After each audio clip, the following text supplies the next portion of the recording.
These girls worked at a regular watch factory. Then their jaws started falling off. Their teeth fell out and their bones began breaking for no reason. How did that happen?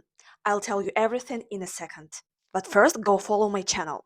It started in the 1920s with glow-in-the-dark watches, popular with both the military and civilians. They were made by the United States Radium Corporation, which marketed their paint called Undark as safe and convenient. Paint contained radium, back then seen as a symbol of progress and a cure-all. Factories in New Jersey, Illinois, Connecticut hired young, energetic women looking for job. Their job was to hand paint watch details, hands and numbers. To get a fine line, they were taught to shape the brush with their lips and teeth after the paint had dried. They didn't know that every touch was deadly.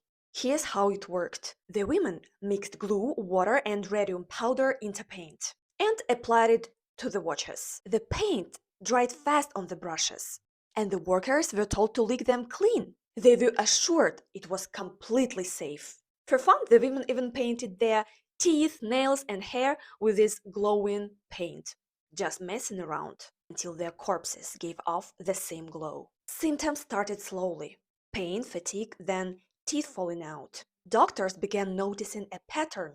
Many workers had crumbling jaws, anemia, and bones breaking for no reason. The women weren't believed. Doctors connected to the corporation blamed them for syphilis and other shameful diseases. But the bodies of the dead women literally glowed in the dark. Radium, it turned out, builds up in bones and causes severe mutations, later called osteosarcoma and radiation sickness. Management knew the risks. Scientists at the factory worked behind lead shields and wore protective masks, while the women were told radium was completely safe.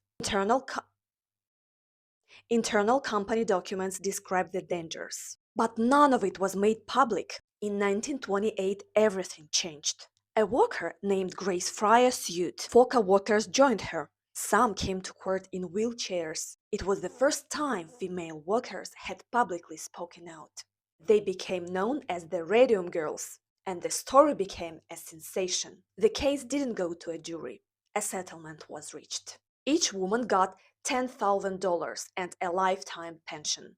But mostly important, it set a legal precedent. Workers now had the right to sue employers for health damage. Because of this story and the women who weren't afraid to speak up, safety standards were revised. Rules for handling radioactive materials were introduced, and a new medical field was created: radiobiology.